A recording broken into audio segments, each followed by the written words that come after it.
কেন্দ্ৰীয় মন্ত্ৰী আৰু অৰুণাচল প্ৰদেশৰ সাংসদ কিৰণ ৰিজিজু ডাঙৰীয়াই যি কথা কৈছে কালি আমি সংবাদমেলত দেখিলোঁ সমগ্ৰ অসমতে এতিয়া সেই ভিডিঅ'টো ভাইৰেল হৈ আছে।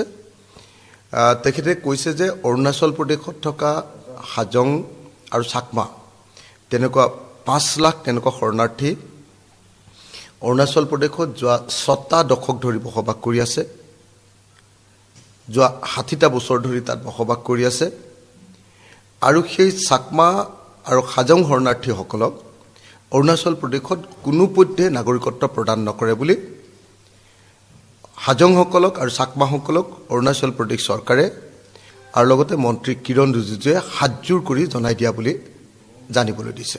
গতিকে এতিয়া অৰুণাচল প্ৰদেশত থকা 5 লাখ চাকমা আৰু হাজং শৰণাৰ্থী তেওঁলোকক অসমতে সংস্থাপিত কৰিবৰ কাৰণে অসমৰ মুখ্যমন্ত্ৰীৰ লগত তেখেতে কথা পতা বুলি অতি স্পষ্ট ভাষাৰে দ্বিধাহীন ভাষাৰে আমি সংবাদমেলত কিৰণ ৰিজিজুক কোৱা শুনিবলৈ পাইছোঁ।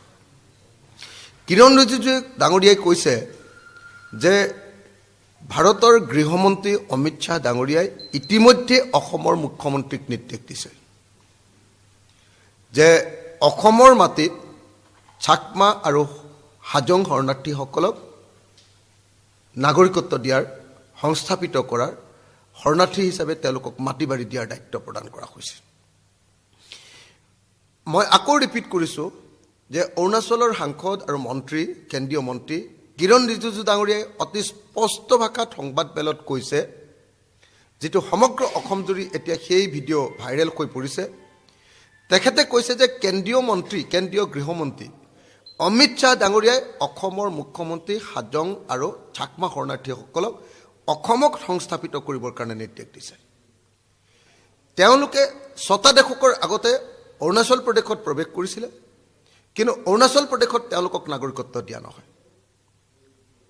অৰুণাচল প্ৰদেশত তেওঁলোকক নাগৰিকত্ব দিয়া নহয় বুলি চাকমা আৰু হাজংসকলক ইতিমধ্যে স্পষ্ট কৰি দিয়া বুলি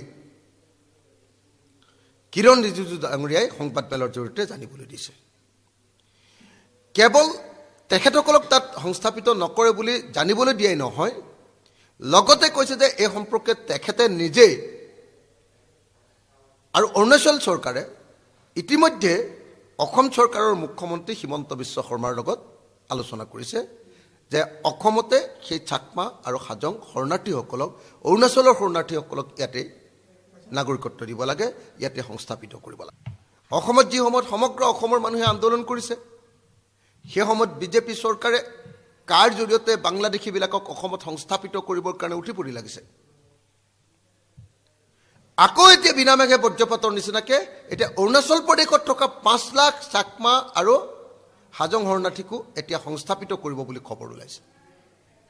গতিকে এনেকুৱা পৰিস্থিতিত সমগ্ৰ অসমবাসীৰ ৰাইজ এই মুহূৰ্তত সাংঘাতিকভাৱে ভীতিগ্ৰস্ত হৈ আছে, সাংঘাতিকভাৱে অসমৰ মানুহে ভয় খাইছে, সাংঘাতিক ধৰণে অসমৰ মানুহ আশংকিত হৈছে যে সঁচাকৈ হিমন্ত বিশ্ব শৰ্মাই কেন্দ্ৰীয় চৰকাৰৰ নিৰ্দেশত অমিত শ্বাহৰ নিৰ্দেশত 5 লাখ এই শৰণাৰ্থীক অসমত সংস্থাপিত কৰিব নেকি।